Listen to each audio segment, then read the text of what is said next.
고린도전서 13장 11절 말씀을 가지고 영적 원리는 무엇입니까? 라고 여러분에게 질문하며 시작하기 원합니다.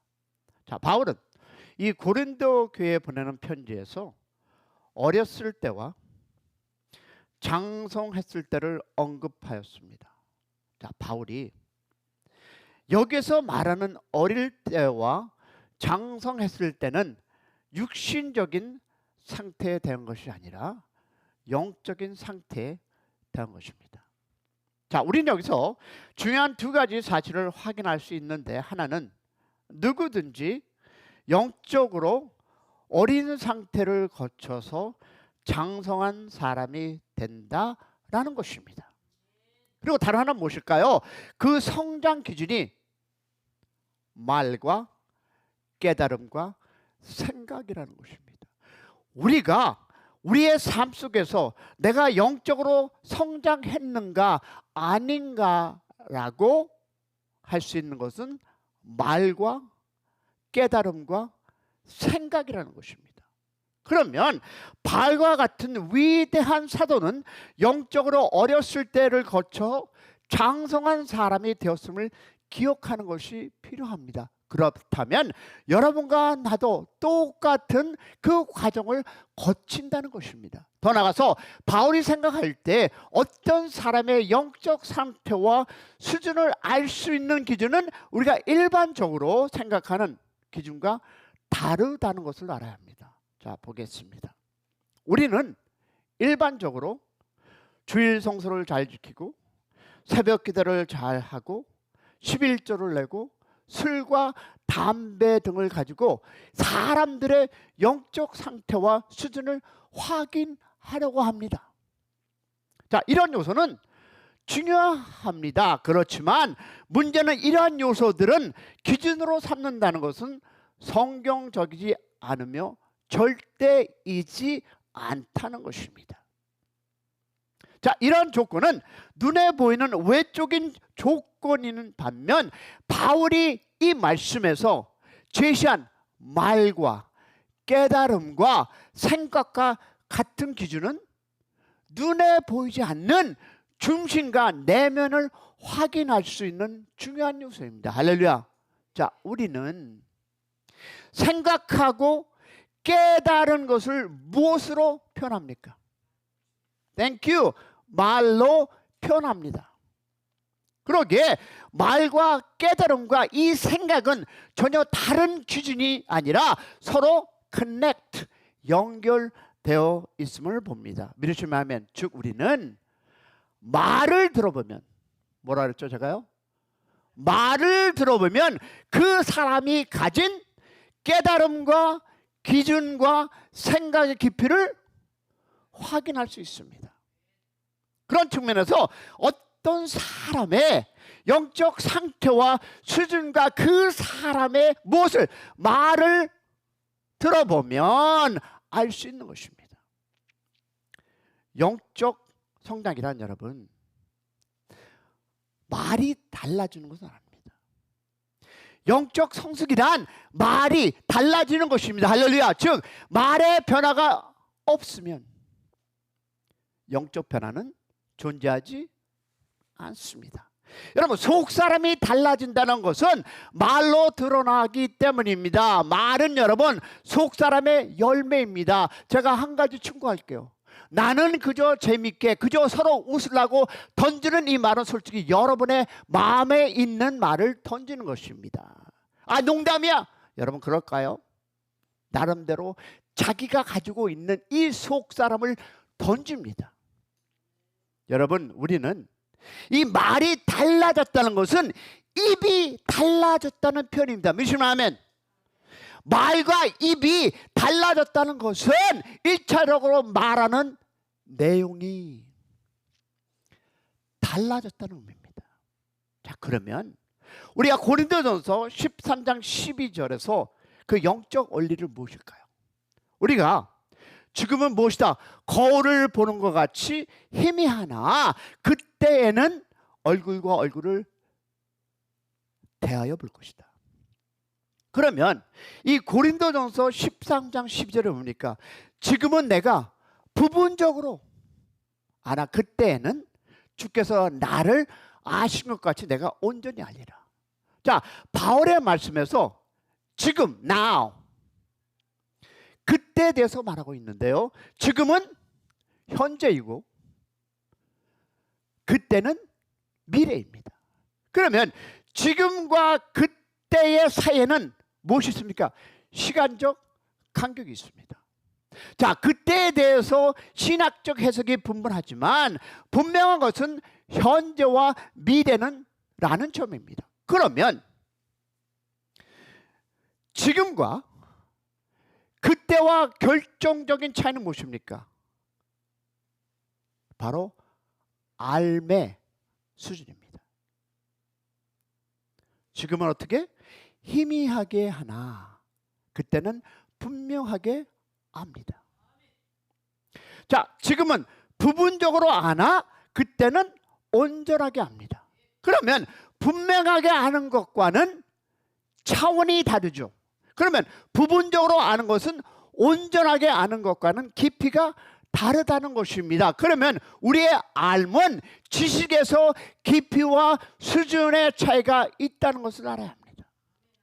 여러분, 안다고 다 똑같이 알미 아니라는 것입니다.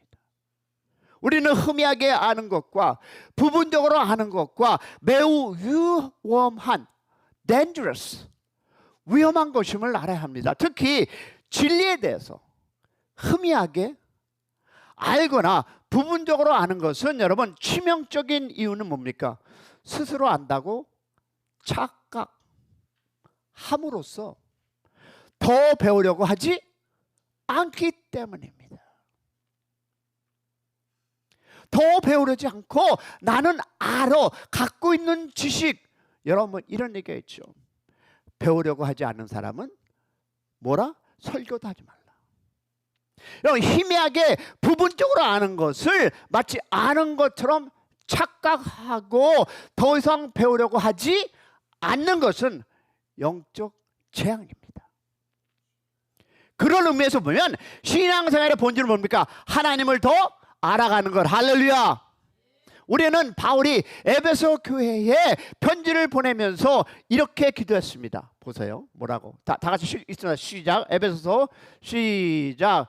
이러므로 내가 하늘과 땅에 있는 각 족속에게 이름을 주신 아버지 앞에 무릎을 꿇고 비노니 그의 영광의 풍성함을 따라 그의 성령으로 말미암아 너의 속사람을 능력으로 강건하게 하심으로 믿음으로 말미암아 그리스도께서 너희 마음에 계시게 하시옵고 너희가 사랑 가운데서 뿌리가 박히고 터가 굳어져서 능히 모든 성도와 함께 지식에 넘치는 그리스도의 사랑을 알고 그 너비와 길이와 높이와 깊이가 어떠함을 깨달아 하나님의 모든 충만하신 것으로 너희에게 충만하게 하시기를 구하노라. 아멘. 아멘. 자, 그러면 여기서 1번의 법칙 문제를 만납니다.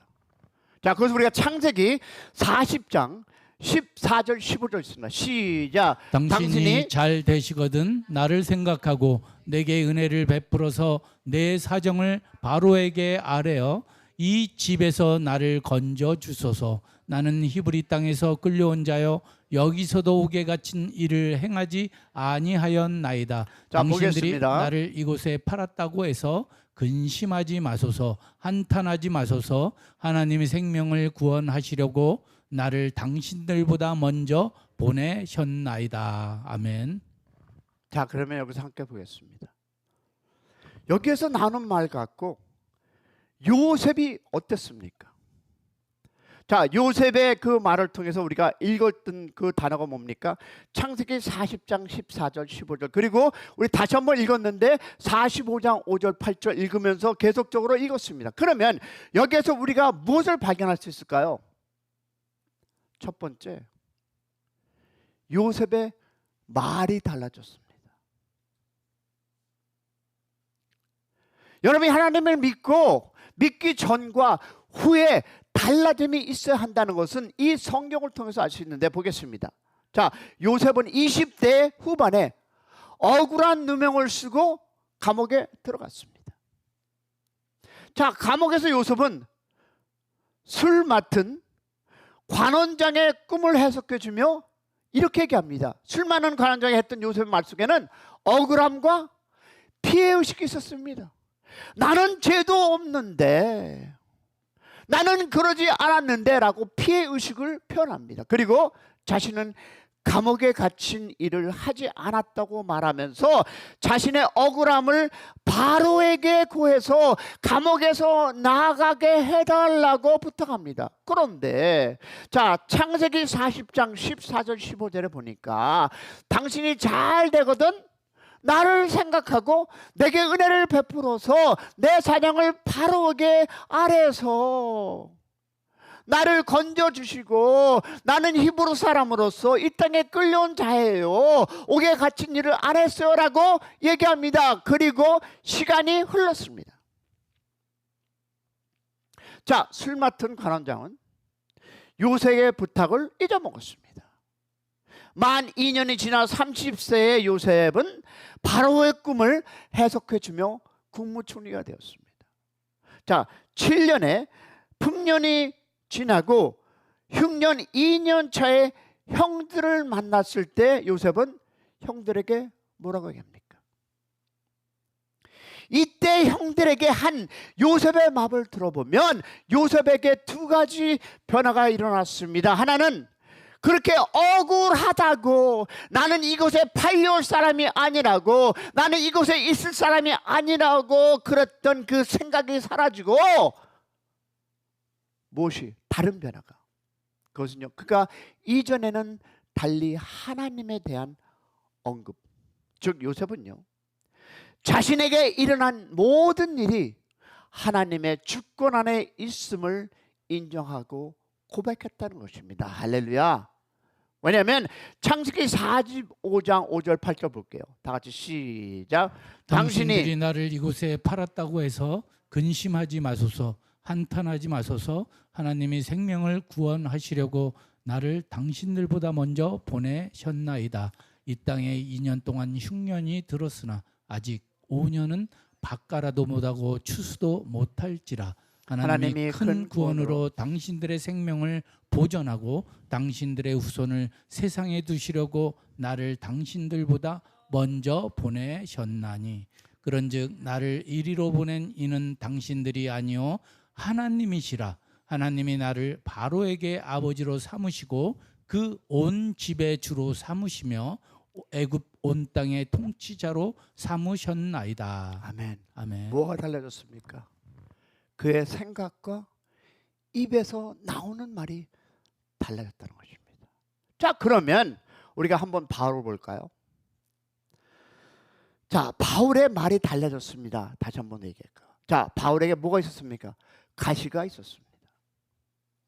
바울은 그 문제를 가지고 하나님께 나가서 가시가 없어지기를 기도했습니다. 그러나 하나님의 생각은 바울과 생각과 달랐습니다. 그래서 하나님께서는 가시에 대한 이 하나님의 생각을 바울에게 들려주셨고, 바울은 하나님의 말씀을 듣고 가시가 은혜임을 깨닫게 되었습니다. 다시 말해서 약할 때 강함이라는 위대한 진리를 깨닫게 되자 바울의 말이 달라졌습니다. 이제 가시를 없애달라고 기도하지 않고 오히려 가시를 자랑하는 말이 되었습니다. 보겠습니다. 고린도후서 12장 7절 10절 나옵니까? 날마다 숨쉬는 순간마다 내 앞에 어려운 일 보내 주님 앞에 이 몸을 맡길 때. 아닙니다. 자, 읽겠습니다. 제가 읽습니다. 여러 계시를 받은 것이 지극히 크므로 너무 자만하지 않게 하시려고 내 육체에 가시 곧 사탄의 사자를 주셨으니 이는 나를 쳐서 너무 자만하지 않게 하려 하심이라. 이것이 내게서 떠나가게 하기 위하여 내가 3번 주께 간구하였더니 나에게 이르기를 내 은혜가 내게 족하도다. 이는 내 능력이 약한 데서 온전하며 하여짐이라 하신지라. 그러므로 도리어 크게 기뻐함으로 나의 여러 약한 것들에 대하여 자랑하리니 이는 그리스도의 능력이 내게 머물게 하려 함이라. 그러므로 내가 그리스도를 위하여 약한 것들과 능력과 궁핍과 박해와 공고를 기뻐하노니 이는 내가 약한 그때의 강함이라. 아멘. 자, 그러면 여기서 이 말씀을 통해서 우리가 몇 가지 교훈을 나누겠습니다. 우리가 이 변화된 확인을 나눌 텐데요. 보세요. 바울은 가시에 대한 자기의 생각을 하나님께 아뢰었습니다. 가시에 대한 바울의 생각이 하나님의 생각과 다르자 하나님은 침묵했습니다. 자, 바울은 계속 하나님께 나아가 자신의 생각을 기도로 표현했습니다. 그러자 하나님께서 바울에게 하나님의 생각을 말씀하셨습니다. 하나님의 말씀을 들은 바울은 가시에 대해서 새롭게 깨달았습니다. 자, 가시에 대한 생각이 달라지자 바울의 말도 달라졌습니다. 이제 더 이상 가시를 없애달라고 기도하지 않고 가시를 자랑했다는 것입니다. 자, 그러면 바울은 이 가시에 대한 자신의 영적 체험을 고린도후서 12장에 기록했습니다. 바울이 이 영적 체험을 12장에 기록한 이유가 있음을 알아야 할 텐데요. 바울은 고린도후서 11장에서 고린도 교회가 거짓 형제들의 자랑에 속은 것을 책망한 후에 고린도후서 12절에서 넘어오면서 3층 전에 다녀온 사실을 말하려다가 중단하고 자신의 가시를 이야기합니다. 바울은 이 3층 전에 다녀온 이야기를 하기 전에 이렇게 얘기하죠. 12장 1절에 보니까 무익 하나마 내가 부득불 자랑하노니 주의 환상과 계시를 말하리라. 그러면 바울은 왜 이 자랑거리를 왜 3층 전에 다가온 이야기를 하다가 중단했습니까? 그것은요, 우리가 바울의 답을 보면 압니다. 하나는 바울의 마음속에 약한 것 외에는 자랑하지 않겠다. 약한 것 외에는 자랑하지 않겠다. 많은 사람들이 이런 간증하죠. 내가 어디를 다녀왔는데 내가 무엇을 보고 자랑합니다. 여러분, 제가 왜 간증 집회를 안 되는지 압니까? 제가 너무 내 자랑이 많아요. 그래서 안 되네요. 자, 그러면 뭡니까? 약한 것을 외에는 자랑하지 않겠다는 생각 때문이었습니다. 그리고 다른 하나 무엇입니까? 마음속에 있었던 두려움입니다. 바울의 마음속에 있었던 두려움이란 사람들이 자신을 지나치게 생각할 거에 대한 두려움이었습니다. 저 사람은 여기 가서 이거 봤어. 그래서 뭐라고 대답합니까? 고린도후서 12장 5절 6절을 보니까 다 같이 시작. 내가 이런 사람을 위하여 자랑하겠으나 나를 위하여 약한 것 외에 자랑하지 아니하리라. 내가 만일 자랑하고자 하여도 어리석은 자가 되지 아니할 것은 내가 참말을 함이라. 그러나 누가 나를 보는 바와 내게 듣는 바와 지나치게 생각할까 두려워하여 그만두노라. 자, 이 이야기를 한 후에 난 후에 뭡니까? 바울은 가시에 대해서 얘기합니다. 바울은 어떻게 약한 것 외에 자랑하지 않겠다는 생각을 하게 되었는지, 사람들이 즉 자신을 지나치게 생각에 대한 두려움을 가지게 되었습니까? 바울이 여러분 그러한 생각을 가지게 된 계기가 바로 가시 이야기 속에 있습니다. 바울은 가시의 체험을 통해서 달라졌습니다. 그러면 우리가 1번과 2번에 확인된 영적 우리의 변칙을 보겠습니다. 자, 볼 텐데요. 빌립보서 3장 7절 8절 이것이 여러분의 고백이 돼야 합니다. 시작. 그러나 무엇이든지 내게 유익하던 것을 내가 그리스도를 위하여 다 해로 여길 뿐더러 또한 모든 것을 해로 여김은 내 주 그리스도 예수를 아는 지식이 가장 고상하기 때문이라. 내가 그를 위하여 모든 것을 잃어버리고 배설물로 여김은 그리스도를 얻고. 바울은요, 빌립보서 즉 디모데에게 보내는 그 편지에서 자신이 하나님을 대적하는 교회를 핍박한 것은 믿지 아니할 때라고 행했다고 고백합니다. 디모데전서 1장 13절에. 그러면 여기에서 볼 단어는 뭡니까? 믿음과 알에 대한 관계를 알 수 있습니다. 우리는 여러분 모르는 것을 믿을 수 없습니다. 모르는 것을 믿는다면 그것은 진정한 믿음이 아닙니다. 지식이 있다고 다 아는 것은 아니지만 그래도 분명한 것은 모른다는 것은 믿는 것에 불가능하다는 것입니다. 모른다는 것을 믿는 것은 불가능하다는 것이고요. 믿으려면 믿음의 대상과 내용에 대해서 알아야 합니다. 할렐루야. 그래서 공부해야 합니다. 보세요. 로마서 1장 2절 말씀을 복음이란 무엇인가? 이런 질문에 대해 바울의 대답이 무엇입니까? 로마서 1장 2절 시작. 이 복음은 하나님이 선지자를 통하여 그의 아들에 대해서 성경에 미리 약속한 것이라. 그러면 바울은 복음을 천국의 비밀을 아는 것. 맞습니다. 바울은 하나님의 아들 예수 그리스도에 관하여 선포하였습니다. 그러기에 바울이 빌립보에서 예수를 아는 지식이 가장 고상하다고 한 말은 복음을 아는 지식이 가장 고사하다 바꾸어서 표현해도 전혀 문제가 없는 것입니다. 할렐루야. 그러면 하나님께서 약속대로 아들을 보내주셨지만 어떤 사람은 하나님의 아들을 알아보았고 어떤 사람은 하나님의 아들을 알아보지 못했습니다.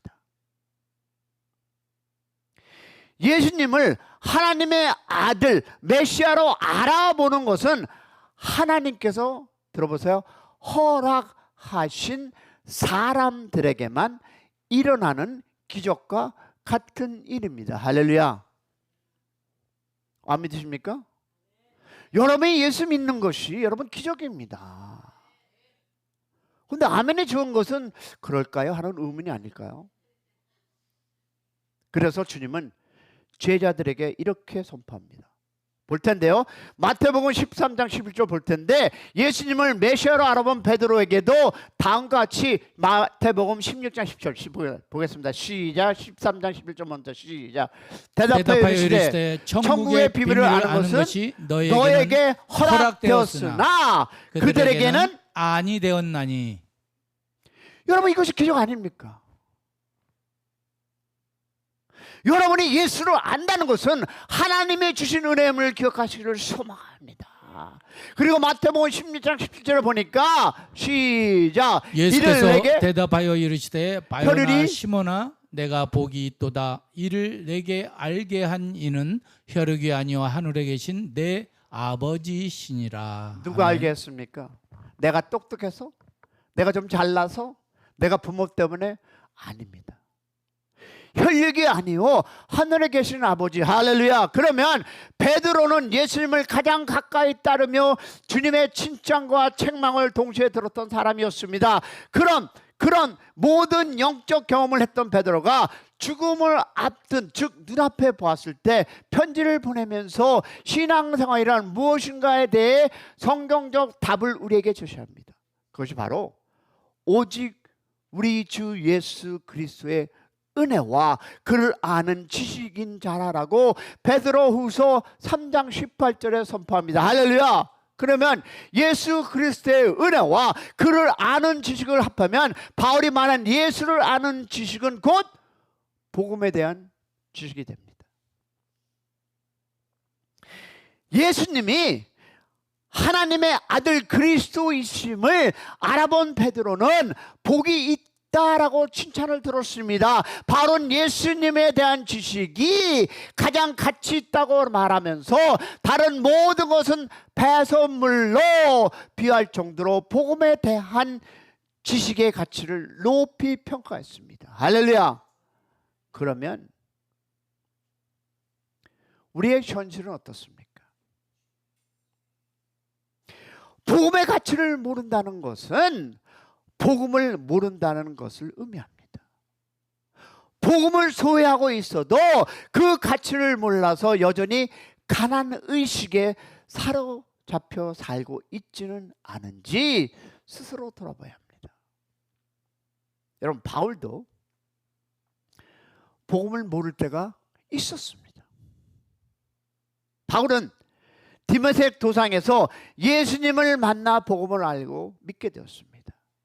그런데 바울은요, 아라비아 광야와 고향에서 시간을 보내고 주님을 더 깊이 알게 되었습니다. 우리는 진리에 대한 알매 있어서 두 상태가 있음을 살펴봅니다. 하나는 희미하게 부분적으로 아는 알미고, 다른 하나는 분명하게 온전히 아는 알미입니다. 그러면 이 영적 원리는 복음에 대한 알매도 그대로 적용됩니다. 이것을 먼저 바울을 통해서 확인해 보겠습니다. 자, 다메섹 도상에서 주님을 만나기 전까지 바울의 영적 상태는 누구였습니까? 바리새인이었습니다. 그는 그리스도인이 아니었습니다. 그때를 바울은 복음에 무지하였을 때라고 말합니다. 그리고 디모색 도상에서 주님을 만난 바울은 회심을 하고 다메섹에 도착하여 예수 그리스도, 즉 예수가 그리스도라고 증거하며 많은 유대인들을 당황하게 하였습니다. 그 바울이 어떻습니까? 아라비아 강야와 길리기아 그 다소에서 시간을 보낸 후 안디옥 교회에 와서 등장합니다. 그리고 다메섹 도상에서 주님을 만난 후 많은 시간이 흘렀고 바울의 복음에 대한 알은 더욱 분명해지고 깊어졌습니다. 바울을 복음을 가지고 유대계 지배인들, 즉 지도인들과 거짓 교사들을 이론적으로 이길 수 있을 만큼 복음에 대한 깊은 지식을 소유한 사람이 된 것입니다. 그것이 여러분, 우리가 얘기하는 훈련입니다. 그 훈련 시간이 겉으로 보면 생산성 없는 시간처럼 보일 수 있지만, 그 시간이 없었다면 바울은 하나님께 그렇게 쓰임받을 수 없었을 것입니다. 기억하시기 바랍니다. 교회는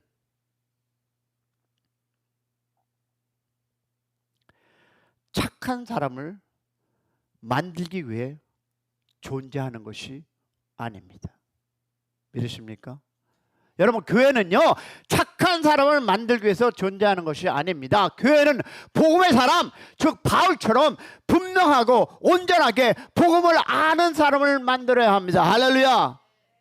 그러면 그 사람들이 어떻게 세상을 변화시킬 것입니다. 할렐루야.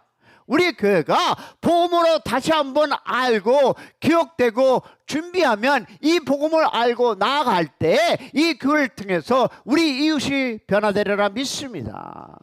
그래서요, 우리 교회는요, 복음으로 돌아가는 2022년 이것에 우리 공부하겠습니다.